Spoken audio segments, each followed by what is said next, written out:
It was really, yeah, it was really painful because all of the work that we had put in, all of the months, and then you kind of go and you go, okay, I guess that is what it is, you know. And when we made this movie, we kind of, it was a big passion project. It took about 2 years, and when we were finished making it, we sent it around to festivals, and the best festivals that we wanted to get into, and then the people were like, they send you those beautiful letters. We regret to tell you. It's like trying to get into a big university, and they're just like, yeah, man, we had 15,000 applications. Your movie is it's very special, but just not to us, okay?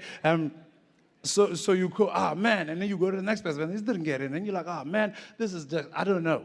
And people still say, why do you want to do this? Why don't you just do something else? Why don't you get a job, a proper thing, you know? You're like, I'm addicted to telling stories, you know? So we sat there and we thought, okay, what are we going to do now? Our movie's not cool, it's not good enough for the world. What are we going to do? And I think it was 6 months later, after editing and all of that crap, and we thought, okay, let's make another movie. Let's make another one.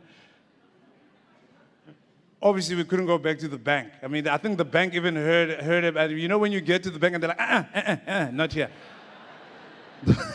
Don't come. So we were, what are we going to do? And we said, okay, fine, let's use our own money. Oh, you don't do that. Like everybody says, first rule, Kiki, don't use your own money, Kiki. It's a bad idea, Kiki. It's not easy. So we decided to use our own money, and we decided to make this movie. So within 3 weeks, we kind of like today, we decided let's make a movie, and then 3 weeks later, we were on set shooting. And it was a different experience because it just felt good, you know? It just felt easy. There wasn't like a lot of negotiations. It was like, okay, you know, it's our thing. We're just going to tell it the way we want. And we had like about 8 days. Not that these other ones weren't our thing, but they had the bank's money. This time was our money, you know? Go to the ATM to pay people. It was that kind of thing.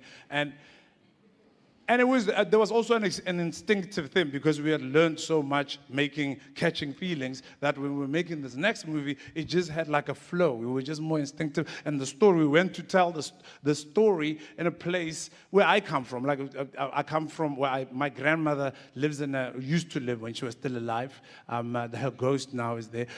She lives in Atteridgeville, which is a township sort of next to Pretoria, and it's a very specific place with very specific culture, and I always wanted to tell a story of there, where even when I first got to university, I kind of had the story about people getting high in Atteridgeville, and then it was a coming-of-age story where these people plant weed on a hill, and then eventually things don't go so well. The police are going to come, and then they decided, like, what are we going to do? Let's burn the weed so there's no evidence. And then the smoke of the weed was going to flow down into the valley of this township. And the image that I had in my head was of my grandmother getting high at the time, and with all of these, and uncles and all of these people. And then I thought that in that being high, because I just discovered weed, it was my first year of university, and I thought that there'd be like a catharsis in this. So all these people all high, living in you know, over 60, 70, 80 minutes,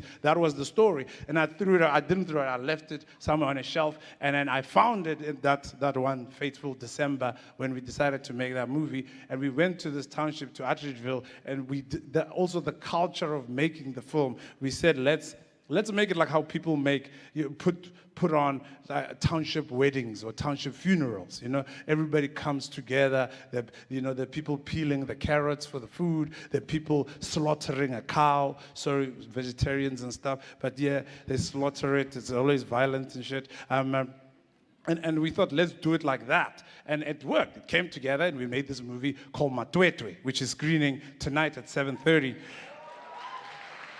But you must check it. You must check out. I'm going to tell you more things about it. Because you have to.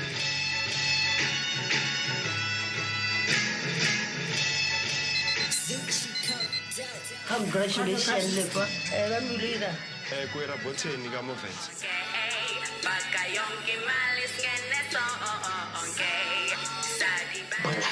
Naki tsikana ka sana nere butichere le go podisa.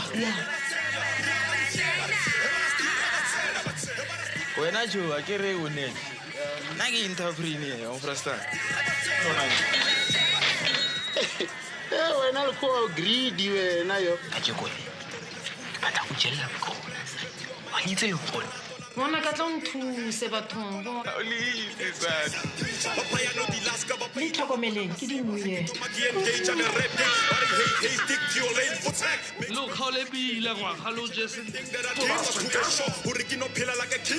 do we have an accord kwana o fana di botana ke eng accord Ke charge.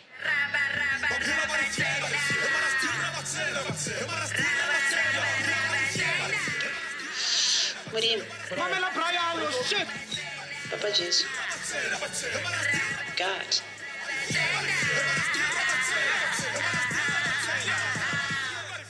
Why be talk about it? Di pachite.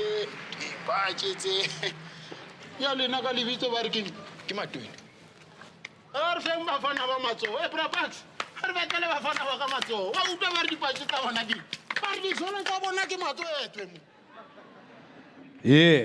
How dope was that beat as well? That was kicked in. It's an artist called Kagiso. He also stars in the film. But so that film, we put it together. There wasn't even like the edit. We shot it in 8 days. The casting process.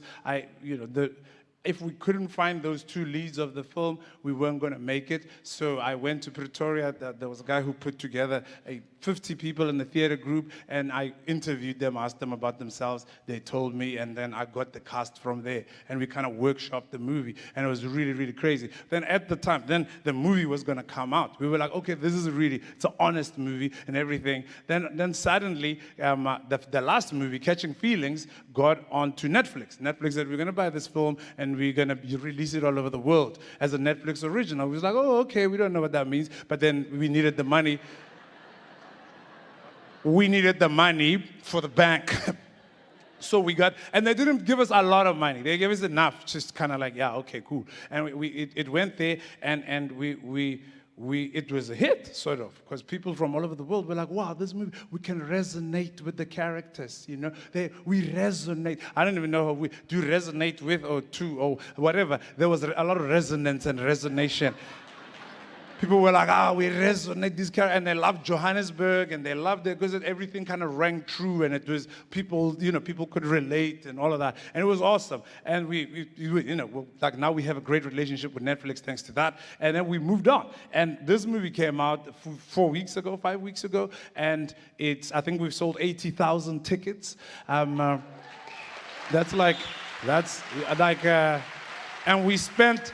Well, like we spent our own money. Well, our money and a guy called Black Coffee's money. But we that I think the thing that we all learned from that is that don't kind of go too far when you're going to tell your stories, because you are your story, and that validation that you need and your people need, we do that. And then let's take it from there, because we want to hear these stories of ourselves. From when I do stand up and I go into comedy clubs, because there used to be like a lot of like racist white people in the world in South Africa, right? And they disappeared in a great kind of alien disappearance of 1990 something, and I'm like, wow, but that's unfair, because I wanted to hear like those stories as well. Like if I go into comedy clubs and all these movies, I want to see stories that tell that truth, because those are important stories for all of us. Like, how was it to be like living it up in apartheid, having a good time, I mean, come on, swimming pools and everything. So I feel like it's very important. Those type of stories are great to tell. I mean, you're telling these are stories of like weed smoking township kids. Somebody's telling stories of like Western whatever guys stealing sheep back in the day, and Robin Hoods of like the 1960s. I think we must just do that. I walk around in Cape Town. There's so many talented people and such great storytellers. And then I never see enough kind of just on the street Cape Town shit as well. Like, please, comrades, my time is done.